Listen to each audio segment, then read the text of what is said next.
This week, we welcome to the podcast parenting expert Ted Tripp. He's the author of 2 best-selling books, Shepherding a Child's Heart and Instructing a Child's Heart. Dr. Tripp, how important is it to help children to understand their own hearts and how personal idols work in their hearts? And what are some practical tips for doing this well as a parent? Well, I think that one of the things I recommend for parents when I do seminars is to develop a heart notebook with your kids and do this in non-confrontational time. So it's not when you're confronting them about things they're doing wrong or you're correcting them or instructing them or disciplining them, but in non-confrontational times.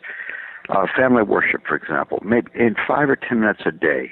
Don't overburden them with it. 1 or 2 nights a week. Work on your heart notebook. Look up every passage in the Bible you can find on various topics. Like, for example, there are things like revenge or vengeance rather than entrusting myself to God, or pride rather than humility, or fear of man rather than the fear of the Lord, or love of self rather than love of others, or anger rather than peacemaking, and so forth. So there are all kinds of attitudes of heart. I mean, the Bible is rich with heart stuff. I mean, if you think about it, Hebrews 4:12 says, the Word of God is living and active, sharper than a double-edged sword, pierces to the dividing of soul and spirit, joints and marrow, and it judges the thoughts and attitudes of the heart. That's a very interesting statement, because one of the primary uses of the Bible is to help us to understand our hearts, because the heart is desperately wicked. That's what Jeremiah 17:9 says.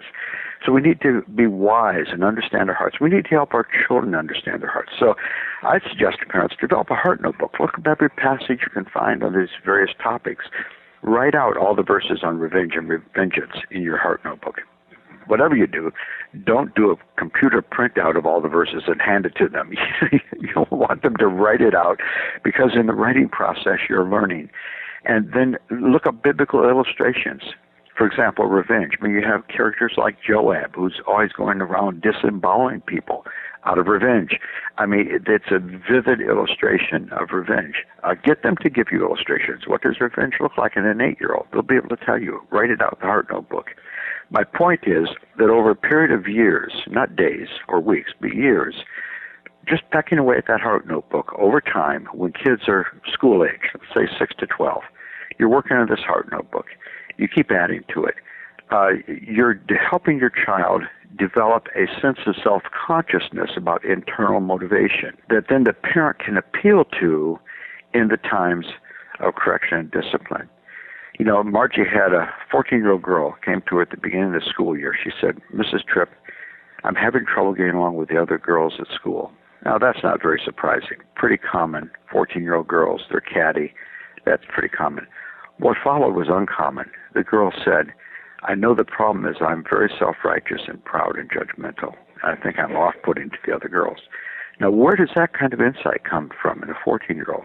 You see, she's in a home where her parents talk about the heart. She's in a church where the pastors are not just urging right behaviors, but they're helping people understand the subtleties of our sin and the ways that our hearts stray from God. It's fascinating to me. The last verse in 1 John is, "Dear children, keep yourselves from idols." Now, what's amazing is in 107 verses, he's never mentioned idolatry. Yet, idolatry is all through the book. I mean, love not the world, do the things that are in the world. So if anyone loves the world, the love of the Father is not in him. That's idolatry.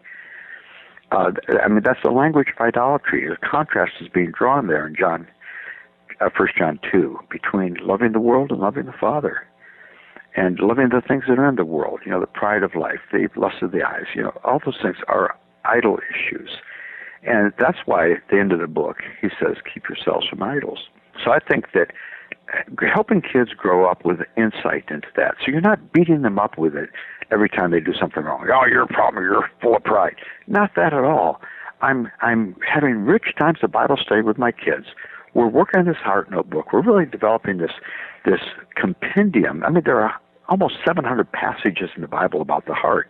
We've got a lot of resources to go to. We're developing these themes in the Word of God, and then I'm helping kids to learn how to do self-assessment. What was pushing and pulling me in that situation? Was it pride? Was it self-love? Was it anger? Was I out to get revenge?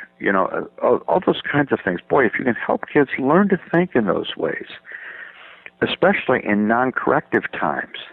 Then in the times of correction, you have this truth that they've imbibed that they can dig into, when you're talking to them and correcting them.